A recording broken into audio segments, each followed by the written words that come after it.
Pensamiento del día, lunes 24 de noviembre. Compartir espontáneamente.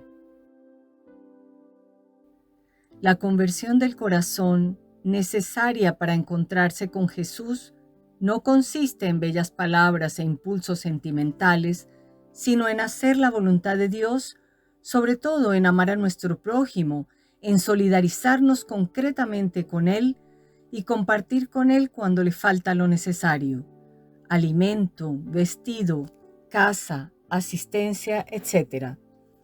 Es lo que Jesús enseñó. La vida cristiana, de hecho, no nos pide que cambiemos de oficio o de profesión, sino que, desarrollando nuestra vida, en la actividad y en el estado de vida al que pertenecemos, vivamos el amor al prójimo.